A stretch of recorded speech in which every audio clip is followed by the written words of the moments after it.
രംഗത്തും ധനവിനിമയ രംഗത്തും മലയാളികളുടെ ആത്മമിത്രം അഹല്യ.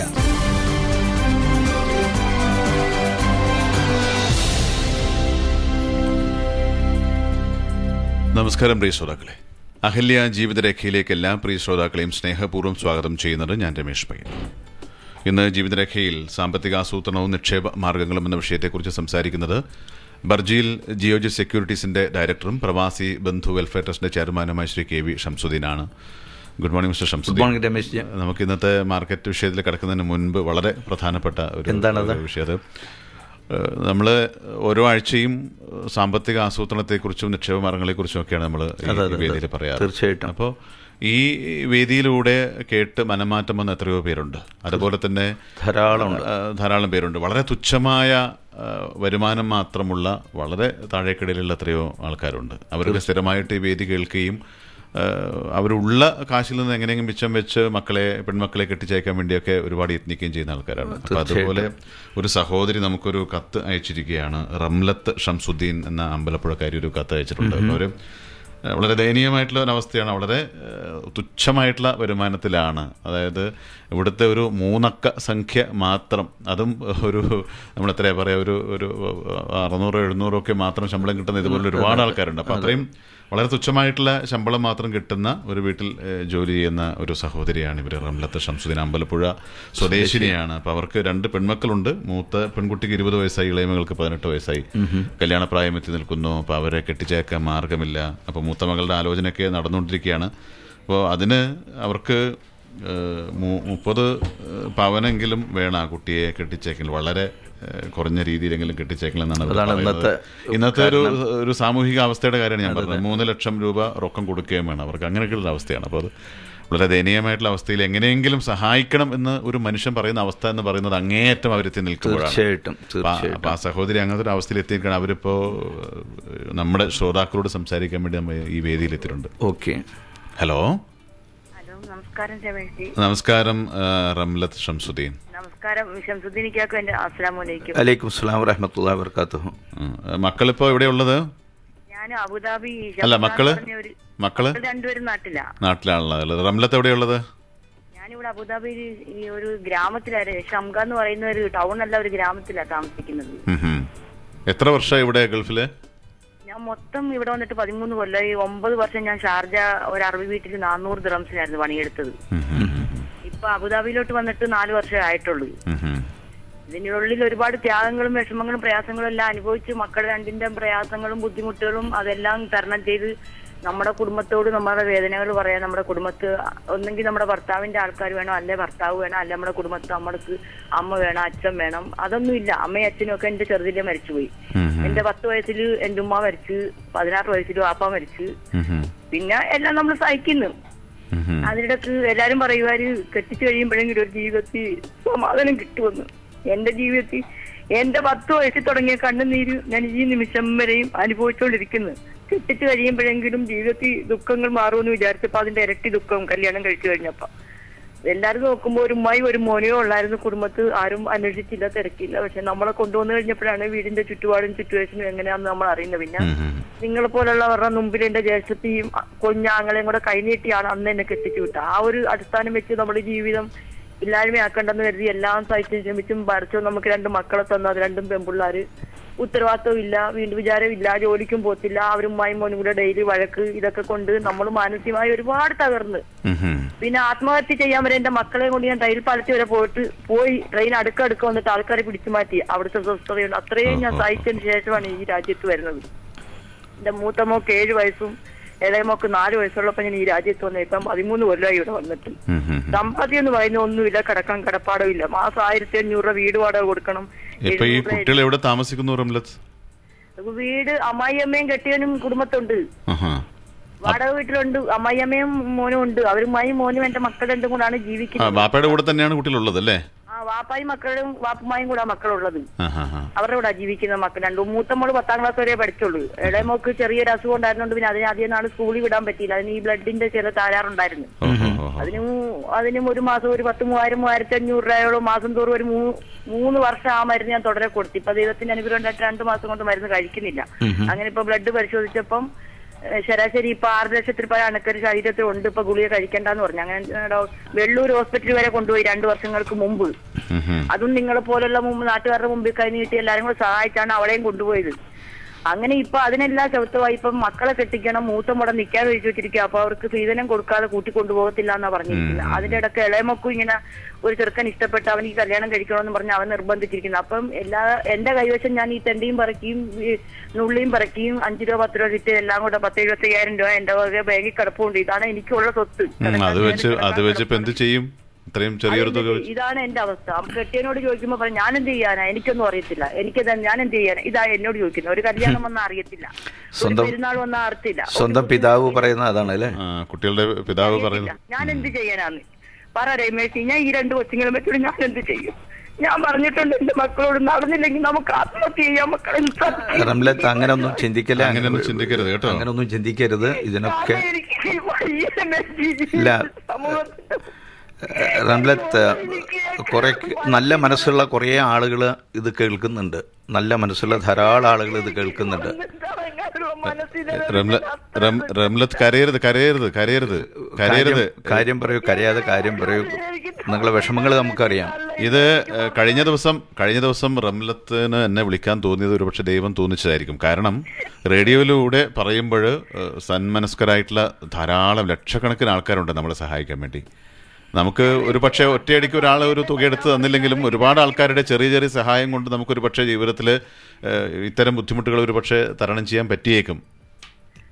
രമേശിക്കറിയാ, ലിയോ നടത്തിയ ആദ്യ തൊട്ട് അവസാനം വരെയുള്ള കേൾവികൾക്ക് അപ്പുറമുള്ള പരിപാടി ലിയോ അവസാനിച്ച് പോണ അന്നത്തെ എപ്പിസോഡ് വരെ കേട്ട വ്യക്തിയാണ് ഞാൻ.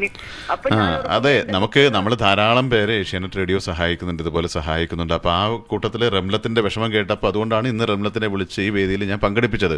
അപ്പൊ റംലത്ത് പ്രതീക്ഷിച്ചു പോലില്ല. പിന്നെ എന്റെ മനസ്സ്, ഞാൻ നാട്ടിൽ ചെന്ന ആരെ രമേശ് എനിക്ക് ഞാൻ ഇവിടെ വന്ന് 10-13 കൊല്ലം കഷ്ടപ്പെടുത്തി നാട്ടിൽ ചെന്ന ആളുകളുടെ മുമ്പിൽ കൈനീട്ട ചെല്ലുമ്പോൾ ആൾക്കാർ ചോദിക്കും, നീ ഇത്രയും നാൾ എന്താ പാടി ഉണ്ടാക്കി വെച്ചത് കഷ്ടപ്പെട്ട മക്കളൊക്കെ.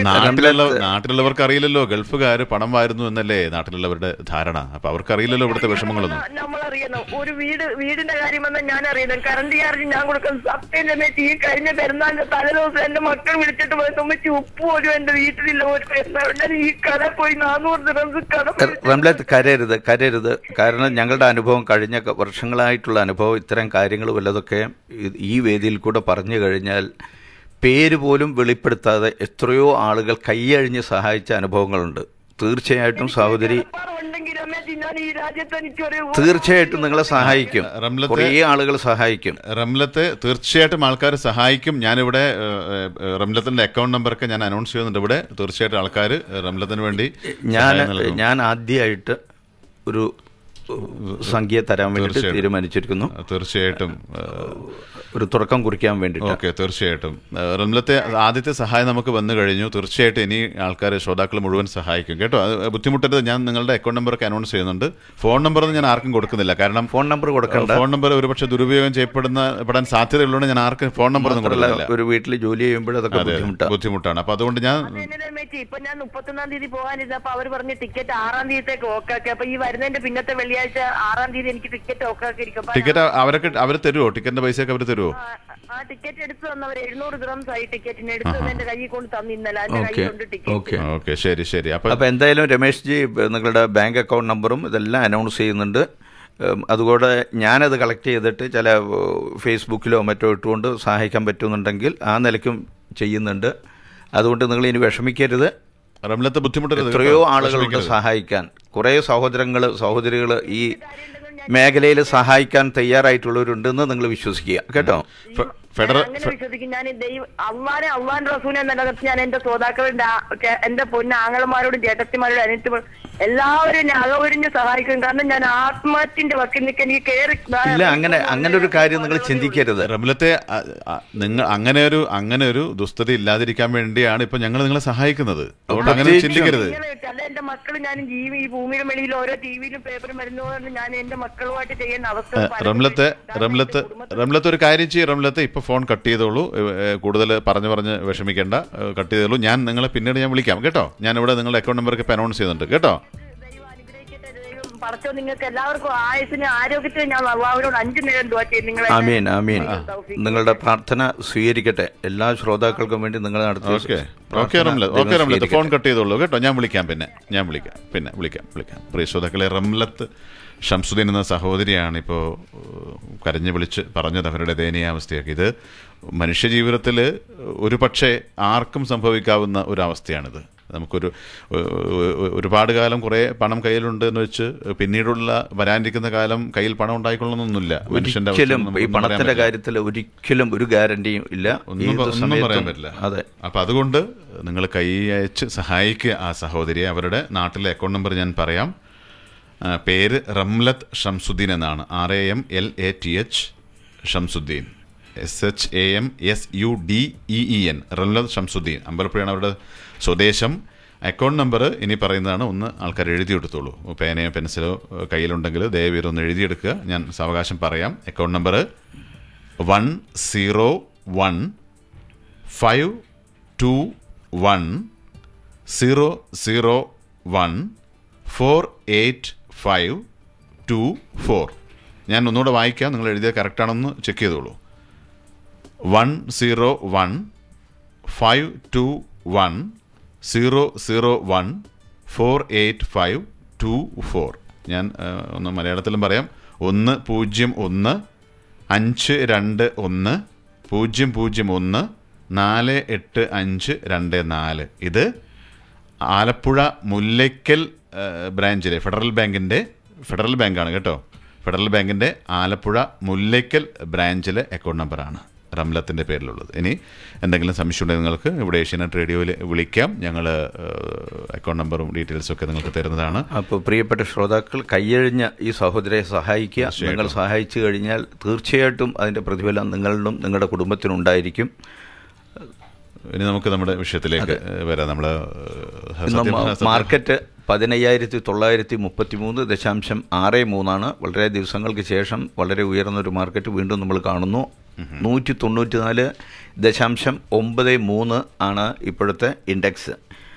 ഇന്ന് പ്രധാനമായിട്ടൊരു കാര്യം പറയാനുള്ളത്, നമ്മൾ ഗൾഫിൽ ജീവിക്കുന്ന ആളുകൾക്ക് ഒരു പലതരത്തിലുള്ള സുവർണാവസരങ്ങൾ ഉണ്ടായിട്ടുള്ള സാഹചര്യമാണ് നമ്മൾ കണ്ടുകൊണ്ടിരിക്കുന്നത്.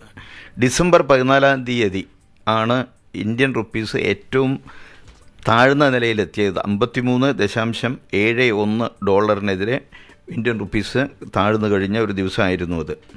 ഇപ്പോഴത്തെ അവസ്ഥയിൽ ഇപ്പോൾ കഴിഞ്ഞ 16 വെച്ചൊരു കണക്ക് വെച്ച് നോക്കുമ്പോൾ സൗദി അറേബ്യയിൽ ജീവിക്കുന്ന ആളുകൾക്ക് ഈ വർഷം ഇന്ത്യയുടെ മൂല്യം കുറഞ്ഞതുകൊണ്ട് 15.71%, UAEയിൽ ജീവിക്കുന്നവർക്ക് 16.2%, കുവൈത്തിൽ ജീവിക്കുന്നവർക്ക് 17.15%, ബഹ്റൈനിൽ ജീവിക്കുന്നവർക്ക് 15.71%, ഖത്തറിൽ ജീവിക്കുന്നവർക്ക് 15.72% നേട്ടമുണ്ടായത് നമുക്കെല്ലാവർക്കും അറിയാം.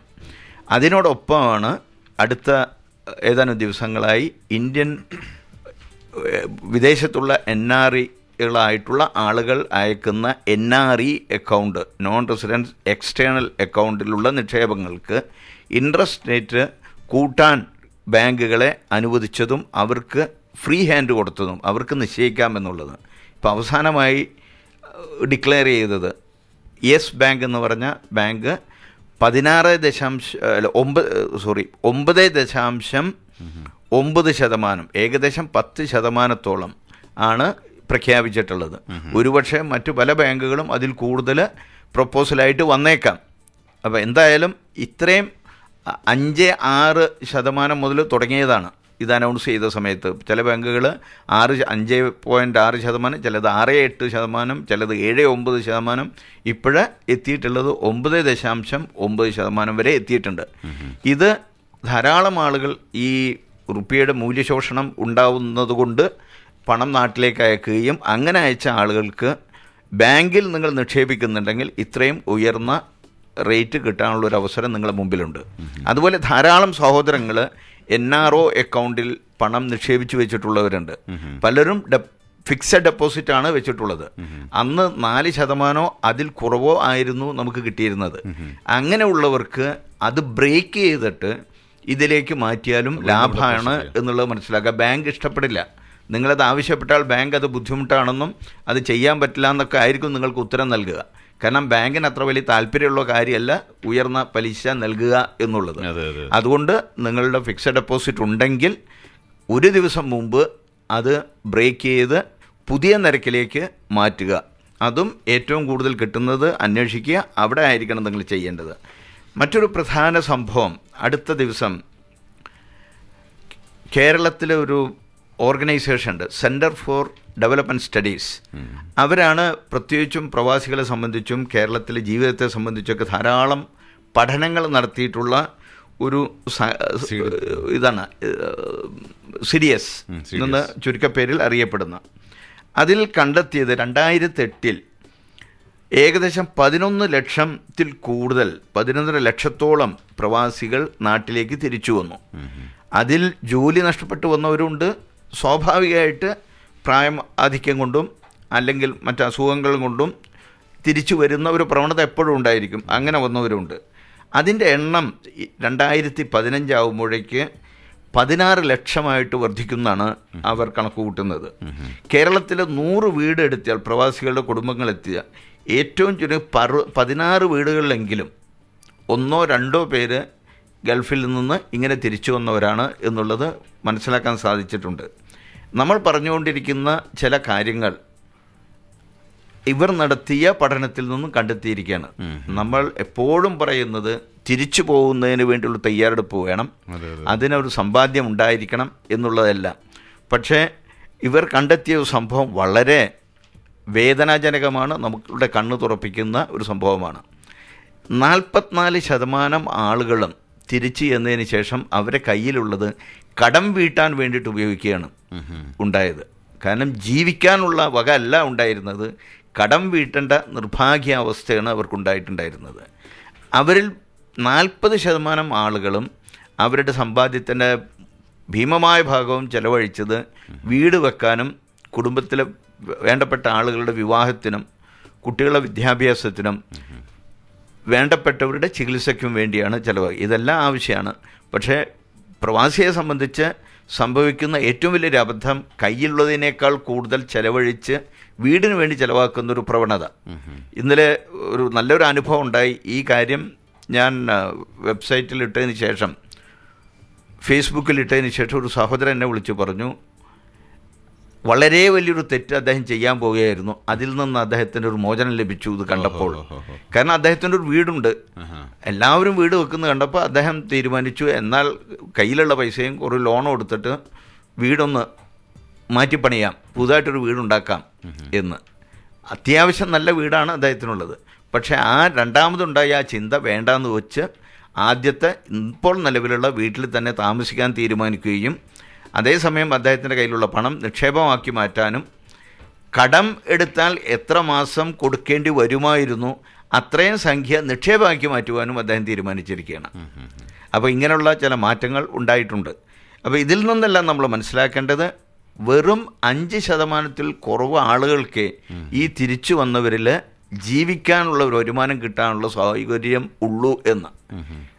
10 വർഷം മുമ്പ് നമ്മൾ സർവേ നടത്തിയപ്പോഴും ഇവിടെ ജീവിക്കുന്നവരിൽ 5% ആളുകൾക്ക് തിരിച്ചു ചെന്നാൽ ജീവിക്കാനുള്ളൊരു വക ഉള്ളൂ എന്ന് നമുക്ക് മനസ്സിലാക്കാൻ സാധിച്ചു.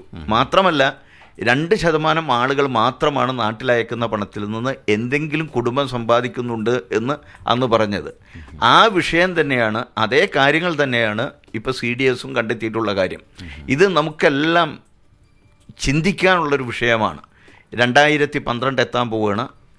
അടുത്ത വർഷം ജനുവരി 1 മുതൽ ഈ കേൾക്കുന്ന ഓരോ വ്യക്തിയും ഇങ്ങനൊരവസ്ഥയിലുള്ള ഒരു അംഗമായി തീരാതെ തിരിച്ചു ചെന്നാൽ ജീവിക്കാനുള്ള വകയുണ്ടെന്ന് അഭിമാനത്തോടു കൂടിയും സന്തോഷത്തോടും കൂടിയും പറയാൻ പറ്റുന്ന ഒരു സാഹചര്യം നമ്മളെല്ലാവരും ഉണ്ടാക്കണം. അതിന് ഏക വഴി നമ്മളുടെ ചെലവുകളെ നിയന്ത്രിക്കുക എന്നുള്ളത് നമ്മുടെ കുടുംബവും നമ്മളും തീരുമാനിക്കേണ്ട ഒരു കാര്യമാണ്.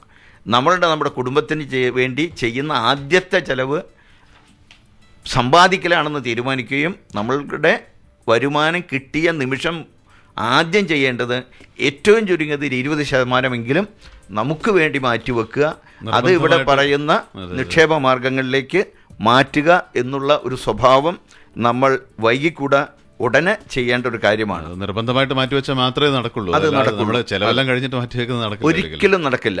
ആദ്യം അത് മാറ്റിവെച്ചതിന് ശേഷം നമുക്ക് അങ്ങനെ ഒരു നല്ല ജീവിതം എല്ലാവർക്കും ഉണ്ടാവട്ടെ എന്ന് ഈ സന്ദർഭത്തിൽ ആശംസിക്കുകയും ചെയ്യുകയാണ്. തീർച്ചയായിട്ടും.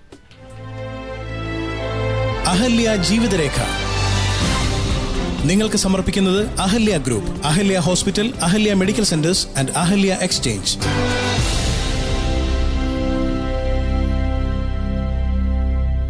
അല്ല, ഈ ചെറുപ്പവും പ്രസരിപ്പും അധികകാലം നിലനിർത്താൻ കഴിയില്ലല്ലേ? ആര് പറഞ്ഞു? ന്യൂസിലൻഡ് റോയൽ ജെല്ലി കണ്ടെത്തും വരെ അങ്ങനെയായിരുന്നു ഞാനും കരുതിയിരുന്നത്. ഇപ്പോൾ എനിക്ക് എന്നും ചെറുപ്പമാ. നല്ല പ്രസരിപ്പും ഊർജ്ജസ്വരതയും മാത്രമല്ല ഓർമ്മശക്തിയും കാര്യശേഷിയും കൂടി. അതെങ്ങനെ? അതല്ലേ ന്യൂസിലൻഡ് റോയൽ ജെല്ലിയുടെ പ്രത്യേകത.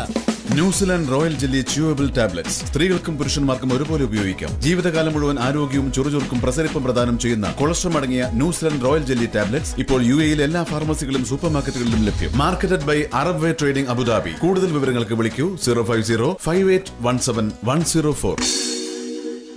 ഈ ഉത്സവകാലത്തിന് നിറമേകാൻ 2012 മോഡൽ പുതുപുത്തൻ കാറുകളുടെ അതിഗംഭീര ശേഖരവുമായി അറോമ റെന്റ് കാർ 5ാം വയസ്സിലേക്ക്. ചുരുങ്ങിയ കാലയളവിൽ ഉപഭോക്താക്കളുടെ മനം കവർന്ന അറോമ റെന്റ് കാർ ഉടൻ ധൈര്യയിലും. For online booking visit our website www.aromarentcar.com. വിജയവീഥിയിൽ നിങ്ങളോടൊപ്പം Aroma rent car Dubai Al Quoz 0435554433 0434666345. Aroma rent car, drive to success, a division of Aroma group. സന്ധ്യ ആയി കഴിഞ്ഞാൽ ലൈറ്റ് ഇടരുതെന്ന് എത്ര പ്രാവശ്യം പറഞ്ഞതാടി. പിന്നെ എപ്പോഴാ ലൈറ്റ് ഇടേണ്ടേ? കുട്ടികൾക്ക് പഠിക്കണ്ടേ?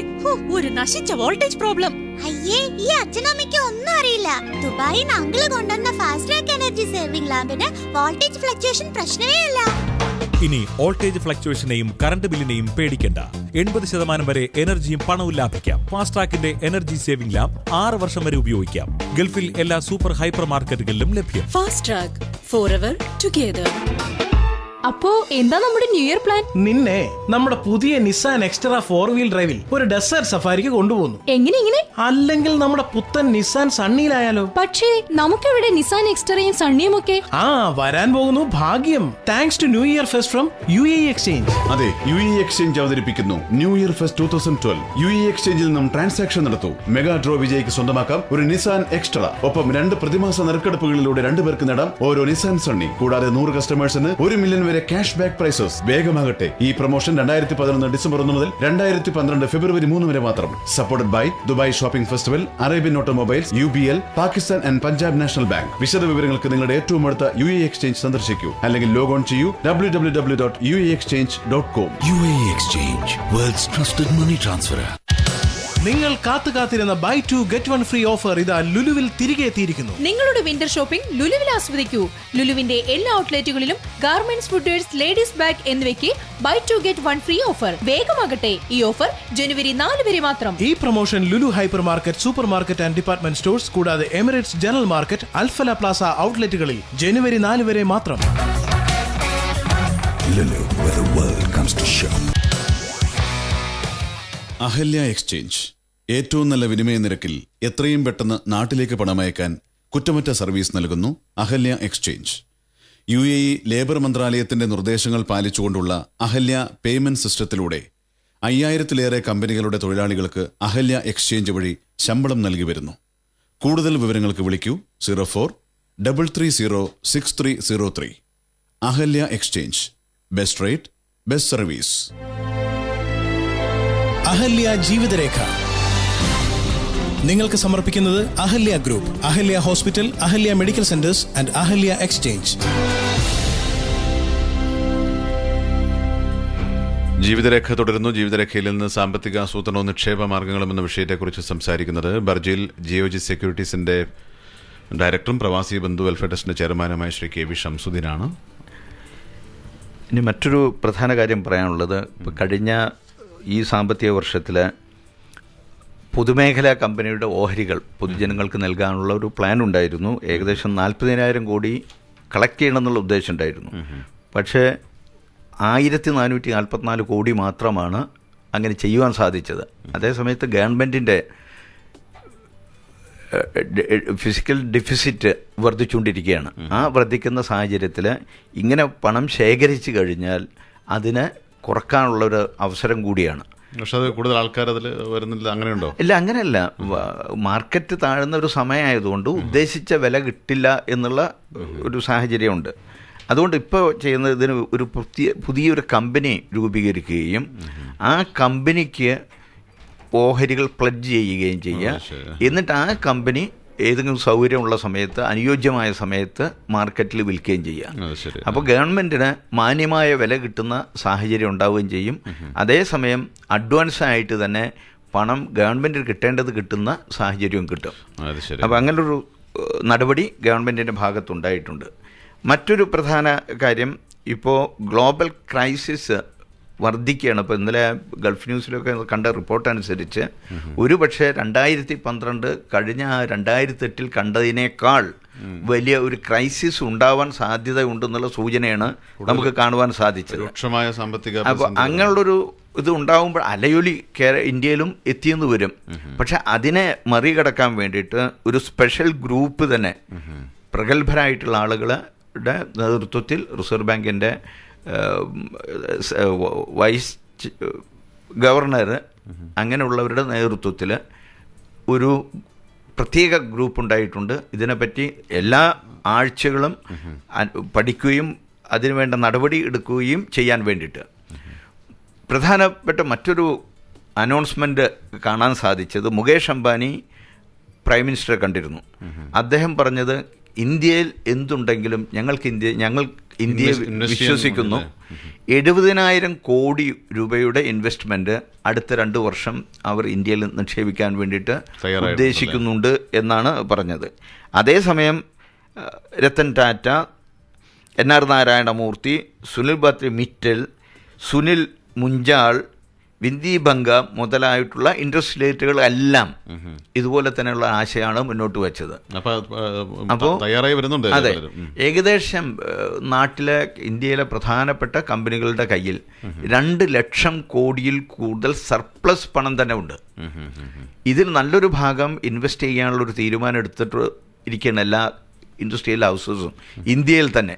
അങ്ങനെ ഉണ്ടാവുകയാണെങ്കിൽ ഇന്ത്യയിലെ സ്ഥിതി ഇന്നത്തേക്കാൾ വളരെയധികം സുരക്ഷിതമായതും മെച്ചപ്പെട്ടതുമായി തീരും എന്നുള്ളതിന് യാതൊരു സംശയമില്ല. ഈയിടെ മറ്റൊരു പഠനവും നമ്മുടെ മുമ്പിൽ വന്നു. പ്രൈസ് വാട്ടർ ഹൗസ് കൂപ്പേഴ്സ് നടത്തിയ പഠനത്തിൽ ക്യാപിറ്റൽ മാർക്കറ്റ് ഇയർ 2025 എന്നുള്ളൊരു പഠനമാണ് നടത്തിയത്. അങ്ങനെ ലോകത്തിലെ 400 സീനിയർ മാനേജേഴ്സിനുമായി ആശയവിനിമയം നടത്തിയതിൻ്റെ ഫലമായി അവർ കണ്ടെത്തിയത് ഇന്ത്യ ആയിരിക്കും ഏറ്റവും അനുയോജ്യമായ ലോകത്തിൻ്റെ ക്യാപിറ്റൽ മാർക്കറ്റ്. 2025 ആകുമ്പോഴേക്ക് ലോകത്തിൻ്റെ ക്യാപിറ്റൽ മാർക്കറ്റ് ഇന്ത്യ ആയിരിക്കുന്ന 59% ആളുകളും പറയാനുണ്ടായത്. അതേസമയം വെറും 39% ആളുകളെ ചൈനയുടെ പേര് പറഞ്ഞിട്ടുള്ളൂ. ചൈന. അപ്പോൾ അങ്ങനെയുള്ളൊരു അനുഭവം നമ്മൾ കാണുമ്പോൾ നമുക്ക് എത്രമാത്രം വിശ്വാസം ഇന്ത്യയിൽ അർപ്പിക്കുക എന്ന് മനസ്സിലാക്കാൻ സാധിക്കുകയാണ് ഈ സന്ദർഭത്തിൽ. മാത്രമല്ല, ഫെബ്രുവരി എൻഡിൽ പുതിയ ബഡ്ജറ്റ് വരികയാണ്. വളരെ പ്രധാനപ്പെട്ട ഒരു ബഡ്ജറ്റായിരിക്കും ഈ വരാൻ പോകുന്ന ബഡ്ജറ്റ്. ആ ബഡ്ജറ്റിന് മുമ്പ് തന്നെ പ്രണബ് മുഖർജി ഫിനാൻസ് മിനിസ്റ്റർ ഇന്ത്യയിലെ പ്രഗത്ഭരായിട്ടുള്ള വ്യവസായികളെയും മറ്റും എല്ലാം രാഷ്ട്രീയക്കാരെയും എല്ലാം വിളിച്ചു വരുത്തി ആ ബഡ്ജറ്റ്, വരാൻ പോകുന്ന ബഡ്ജറ്റിൽ എന്തെല്ലാം കാര്യങ്ങൾ ഉൾക്കൊള്ളിക്കണം, എങ്ങനെ ആയിരിക്കണം, എങ്ങനെ ലോകം മുഴുവൻ ഉണ്ടാകാൻ പോകുന്ന ഒരു ക്രൈസിസിനെ എങ്ങനെ നമുക്ക് മാനേജ് ചെയ്യാം എന്നുള്ളതിന് ഒരു സമവായം ഉണ്ടാക്കാൻ വേണ്ടിയുള്ള പരിശ്രമമാണ് നടക്കുന്നത്. ഇങ്ങനെയുള്ള കാര്യങ്ങളെല്ലാം നമ്മൾ മുന്നിൽ കാണുമ്പോൾ നമുക്ക് ഇന്ത്യയിൽ വിശ്വാസം വർദ്ധിക്കുകയാണ്. കാരണം ലോകം മുഴുവൻ ഇന്ത്യയിൽ വിശ്വസിക്കുന്നുണ്ടെങ്കിൽ ഞാൻ എപ്പോഴും പറയാറുള്ളത്, നമുക്ക് എന്തുകൊണ്ട് ഇന്ത്യയിൽ വിശ്വസിച്ചുകൂടാ എന്നാണ് നമ്മൾ ആലോചിക്കേണ്ടത്. കൂടുതൽ ആൾക്കാർ ആ രീതിയിൽ ഇന്ത്യയിൽ ഇൻവെസ്റ്റ് ചെയ്യാൻ മുമ്പോട്ട് വന്നാൽ തന്നെ അതെ, അതുകൊണ്ട് എല്ലാ മേഖലയിലും ഇൻവെസ്റ്റ് ചെയ്യുക. ഇപ്പോൾ കേരളത്തിൽ തന്നെ 29-30 തീയതികളിൽ ഗ്ലോബൽ NRI മീറ്റ് നടക്കുന്നുണ്ട്. 2011 നടക്കുന്നുണ്ട് തിരുവനന്തപുരത്ത് വെച്ചിട്ട്. ജനുവരിയിൽ, ഡിസംബർ 29-30 തീയതികളിൽ ഞാൻ പോകുന്നുണ്ട്, ഞാനതിൽ പങ്കെടുക്കുന്നുണ്ട്. പ്രധാനമായിട്ട് ഇപ്പോൾ കഴിഞ്ഞ ഈ തവണയ്ക്ക് മുമ്പ് ശ്രീ ഉമ്മൻചാണ്ടി മുഖ്യമന്ത്രിയായ സമയത്തും ശ്രീ അച്യുതാനന്ദൻ മുഖ്യമന്ത്രി ആയ സമയത്തും എന്നതുപോലെ ഇദ്ദേഹം വീണ്ടും അധികാരത്തിൽ വന്ന സമയത്തും ഇതെല്ലാം ഗവൺമെൻറ്റിൻ്റെ മുമ്പിൽ സമർപ്പിച്ചിട്ടുണ്ട്. പ്രധാനമായിട്ടുള്ള വിഷയങ്ങൾ നമ്മളുടെ കേരളത്തിൻ്റെ ഒരു അവസ്ഥ എടുത്തു നോക്കിക്കഴിഞ്ഞാൽ കേരളത്തിൽ വന്നുകൊണ്ടിരിക്കുന്ന പ്രവാസി പണമൊഴുക്ക് നിസ്സാരമല്ല എന്ന് നമ്മൾ മനസ്സിലാക്കണം. കഴിഞ്ഞ വർഷം ഒരു ദിവസം 100 കോടി റുപ്യ വരുന്ന അവസ്ഥ ഉണ്ടായിരുന്നു. അതേസമയം ഇപ്പോഴെടുത്ത് നോക്കിക്കഴിഞ്ഞാൽ കഴിഞ്ഞ 6 മാസങ്ങളിൽ തന്നെ കഴിഞ്ഞ വർഷം ടോട്ടൽ ഇന്ത്യയിൽ വന്നതിൻ്റെ ഇരട്ടിയാണ്. ഒരു വർഷം മുഴുവൻ വന്ന സംഖ്യേനേക്കാൾ കൂടുതലാണ് ഈ 6 മാസം ഇന്ത്യയിലേക്ക് പ്രവാസികളെ അയച്ചു കൊടുത്തത്. മാർക്കറ്റിൽ എങ്ങനെയാണ് പ്രതിഫലിക്കുന്നത്? $59 ബില്യൺ ഓൾറെഡി ഇന്ത്യയിൽ എത്തിക്കഴിഞ്ഞു. അപ്പോൾ അതിന് അനുപാതികമായിട്ട് കേരളത്തിലും വരുന്നുണ്ട്. കേരളത്തിൽ വന്നു കഴിഞ്ഞാൽ ഇപ്പോഴത്തെ സ്ഥിതിക്ക് ഒരു തമാശയായിട്ട് ഒരു സുഹൃത്ത് എന്നോട് പറഞ്ഞതാണ്, അത്ര വന്നിട്ട് ഉണ്ടെങ്കിൽ 3 സ്ഥലത്ത് ബിസിനസ് കൂടും. അദ്ദേഹം ആദ്യത്തെ പേര് പറഞ്ഞ കള്ള് ഷാപ്പ്, രണ്ടാമത്തെ പേര് പറഞ്ഞത് ജ്വല്ലറി, മൂന്നാമത്തെ പേര് വസ്ത്രങ്ങൾ നടത്തുന്ന ടെക്സ്റ്റൈൽ ഷോറൂമുകൾ.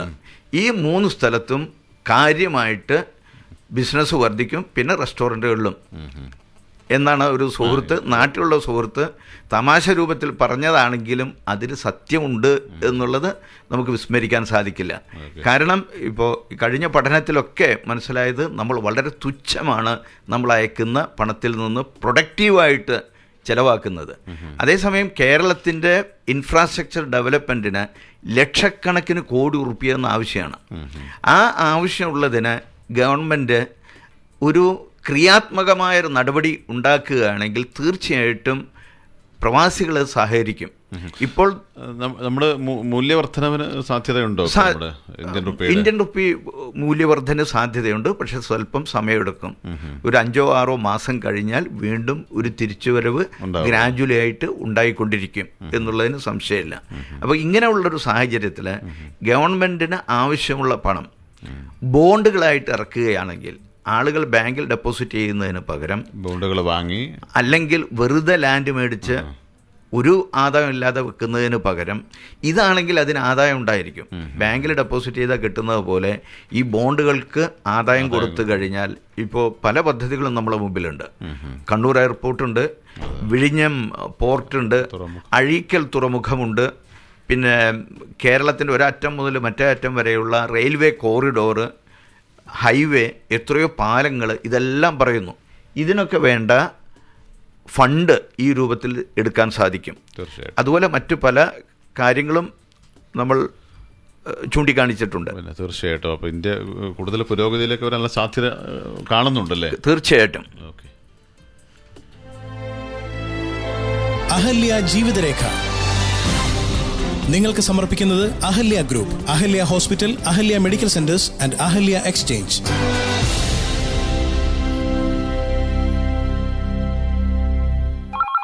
ഹലോ, ഇത് വിജയനാ. എന്തൊക്കെയുണ്ട്? ഗൾഫിലേക്ക് തിരികെ വരാൻ തോന്നുന്നുണ്ടോ? എന്തായാലും പോകുന്നില്ലേ. യാതൊരു ബുദ്ധിമുട്ടും ഇല്ലാതെ കാര്യങ്ങൾ കൊണ്ടുപോകാനുള്ള നിക്ഷേപമൊക്കെ ചെയ്തു പോകുന്നതുകൊണ്ട് ഇവിടെ യാതൊരു പ്രശ്നവുമില്ല. എന്ത് ആത്മവിശ്വാസം നിനക്ക്! എന്ത് നിക്ഷേപമാണ് നടത്തിയേ? 10 വർഷം ഗൾഫിൽ നിന്നപ്പോ ബർജിൽ ജിയോജി സെക്യൂരിറ്റീസ് വഴി ഞാൻ സുരക്ഷിതമായി നിക്ഷേപം നടത്തിയിരുന്നു. ഇപ്പൊ അതൊരു വലിയ തുകയായെന്ന് മാത്രമല്ല, അതിൽ നിന്ന് ലഭിക്കുന്ന മാസ വരുമാനം കൊണ്ട് ചെലവുകൾ സുഖമായി നടന്നു പോവുകയും ചെയ്യുന്നു. അവരുടെ ദുബായിലെ നമ്പർ തരുമോ? എനിക്കും ഭാവിക്കാൻ എന്തെങ്കിലും ചെയ്യാൻ ഇഷ്ടം. 050145598 ഇന്ന് തന്നെ വിളിക്ക്. ഭാവിയെ കുറിച്ച് പുഞ്ചിരിയോട് ചിന്തിക്ക്.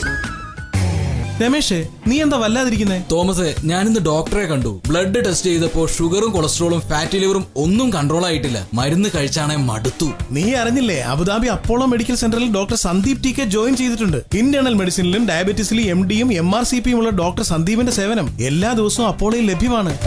അപ്പോളോ മെഡിക്കൽ സെന്റർ ആതുര സേവനത്തിന് അബുദാബിയിൽ പുതിയൊരധ്യായം. Hamdan street, BHS building, near ADCB bank, Abu Dhabi. Phone 026397733. എന്താ അബ്ദുക്ക ഇങ്ങനെ വിഷമത്തോടെ ഇരിക്കണേ? ഒന്നും പറയണ്ട എന്റെ മോനെ. എന്റെ ഈ ചെറിയ ഷോപ്പിലും കണക്കും ബില്ലുകളും ഒക്കെ കമ്പ്യൂട്ടറിലാക്കണോന്നാ പറയണേ. ഈ വയസ്സുകാലത്ത് നമ്മൾ എവിടെ പോയി പഠിക്കാൻ? എന്റെ അബ്ദുക്ക, ഇതൊക്കെ വളരെ എളുപ്പാ, ആർക്കും ചെയ്യാന്നേ. നിങ്ങളൊന്ന് മനസ്സ് വെച്ചാ മതി. ഗ്രോസറി, ഫുഡ് സ്റ്റഫ്, സൂപ്പർ മാർക്കറ്റുകൾക്ക് അനുയോജ്യമായ അക്കൗണ്ടിംഗിന് വളരെ എളുപ്പമുള്ള QBM POS സിസ്റ്റം ചുരുങ്ങിയ ചിലവിൽ പൂർണ്ണ ഉത്തരവാദിത്തത്തോടെ ചെയ്യുവാൻ ബന്ധപ്പെടുക. Speed computer LLC, Abu Dhabi number 0267822266, Musaffah number 0255089999, Dubai number 0432542231, website speeduae.com. Kannada വ്യാപാര രംഗത്ത് 24 വർഷത്തെ പാരമ്പര്യവുമായി മെജസ്റ്റിക് ഒപ്റ്റിക്സ് അബുദാബി. അബുദാബിയിലെ 5ാമത്തെ ഷോറൂം മുഷറഫ് മാളിൽ പ്രവർത്തനം ആരംഭിച്ചിരിക്കുന്നു. അത്യാധുനിക വിദേശ നിർമ്മിത ബ്രാൻഡുകളുമായി കണ്ണൂർ നഗരത്തിൽ പ്ലാസ ടൂറിസ്റ്റ് ഹോമിന് മുന്നിലും മെജസ്റ്റിക് ഒപ്റ്റിക്സ്. മെജസ്റ്റിക് ഒപ്റ്റിക്സിന്റെ സഹോദര സ്ഥാപനം ജർമ്മൻ സാങ്കേതിക വിദ്യകളുമായി majestic automatic dry cleaning centre Kannur, branch city centre Thalassery. Majestic group, വിശ്വാസത്തിന്റെ 24 വർഷങ്ങൾ. ഫോൺ 0264558003. അബുദാബി താഹ മെഡിക്കൽ സെന്ററിൽ ചികിത്സയ്ക്കെത്തുന്ന രോഗികൾക്ക് ഇതാ ഒരു സന്തോഷ വാർത്ത. ചികിത്സയ്ക്ക് ശേഷം നിങ്ങളുടെ കുടുംബത്തെ ഞങ്ങൾ സുരക്ഷിതമായി വീടുകളിൽ എത്തിക്കുന്നു. കൂടുതൽ വിവരങ്ങൾക്ക് വിളിക്കൂ 6343438. 30 വർഷത്തെ സേവന പാരമ്പര്യവുമായി താഹ മെഡിക്കൽ സെന്റർ അബുദാബി. നിങ്ങളുടെ ആരോഗ്യ സംരക്ഷണത്തിൽ എപ്പോഴും നിങ്ങളോടൊപ്പം സ്വന്തം കുടുംബത്തെ പോലെ. Taha medical centre Abu Dhabi. Telephone 6343438. UAE Ahalia money exchange സെന്ററുകളിലൂടെ ഇൻസ്റ്റന്റ് മണി ട്രാൻസ്ഫറിനുള്ള വിവിധ സംവിധാനങ്ങൾ ലഭ്യമാണ്. Instant cash, express money, easy remit, MoneyGram തുടങ്ങിയ സംവിധാനങ്ങൾ ഉപയോഗിച്ച് ഏറ്റവും വേഗത്തിൽ, ഏറ്റവും സുരക്ഷിതമായി നിങ്ങൾക്ക് നാട്ടിലേക്ക് പണം അയക്കാം. കേരളത്തിൽ എല്ലായിടത്തുമുള്ള അഹല്യ എക്സ്ചേഞ്ചിന്റെ ശാഖകളിലൂടെയും മറ്റ് ധനകാര്യ സ്ഥാപനങ്ങളിലൂടെയും പണം സ്വീകരിക്കാം. Ahalia exchange, best rate, best service. Ahalia Jeevitharekha നിങ്ങൾക്ക് സമർപ്പിക്കുന്നത് Ahalia group, Ahalia hospital, Ahalia medical centres and Ahalia exchange.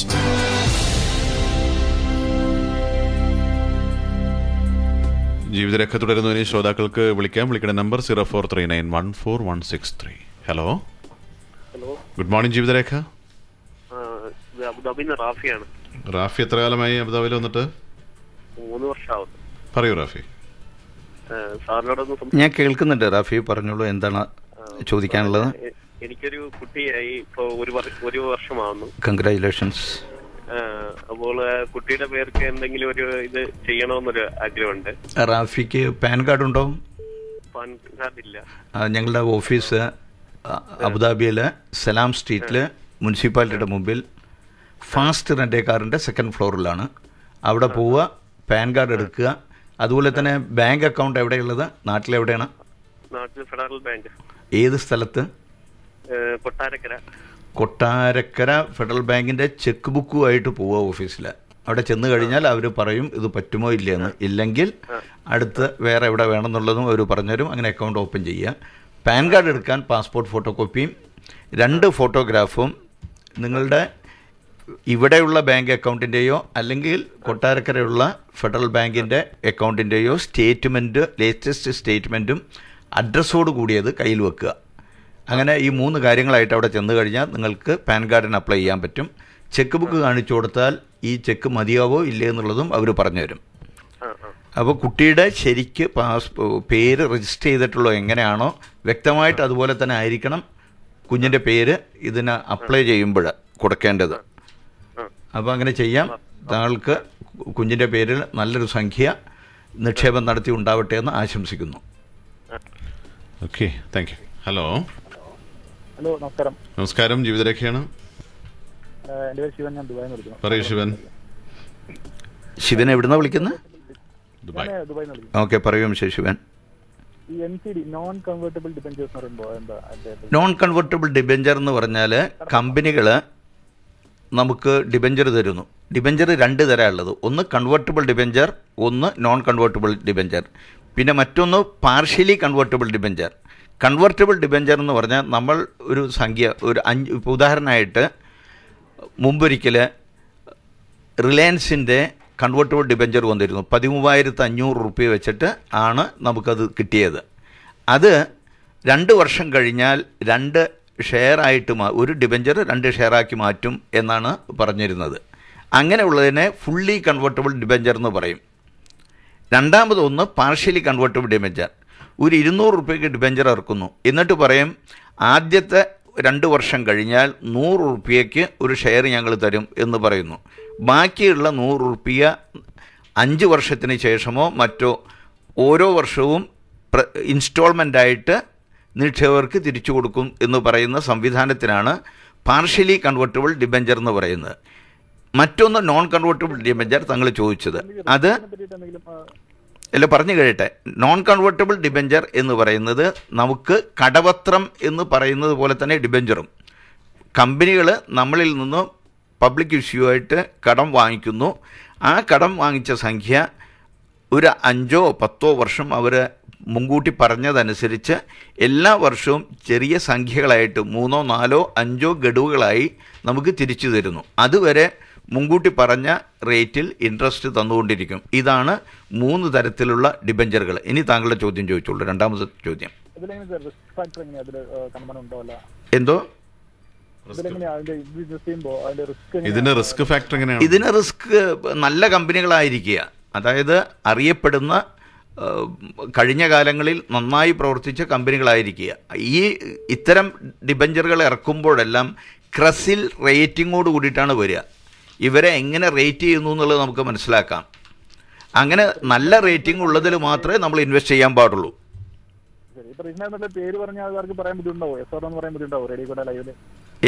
ഏതെങ്കിലും ഏതാ കമ്പനി?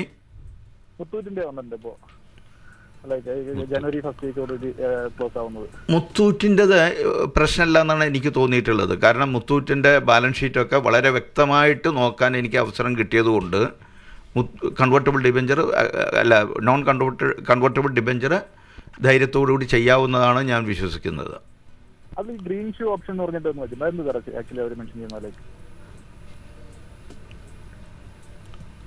നമുക്ക് അത് നിക്ഷേപകർക്ക് ഇൻവെസ്റ്റ് ചെയ്യാം. അത് പബ്ലിക് ഇഷ്യൂ ആയിട്ടല്ല അത് വരുന്നത് എന്നാണ് എനിക്ക് തോന്നുന്നത്. ഓക്കെ ശിവൻ, ശരി, നമ്മുടെ സമയം തീരുകയാണ് അവിടെ. പ്രിയ ശ്രോതാക്കളെ, ജീവിതരേഖയുടെ സമയം ഇവിടെ പൂർണ്ണമാവുകയാണ്. ഇത്ര നേരം നമ്മോട് സംസാരിച്ചത് ബർജിയിൽ ജിയോജി സെക്യൂരിറ്റീസിന്റെ ഡയറക്ടറും പ്രവാസി ബന്ധു വെൽഫെയർ ട്രസ്റ്റിന്റെ ചെയർമാനുമായ ശ്രീ KV ഷംസുദ്ദീനാണ്.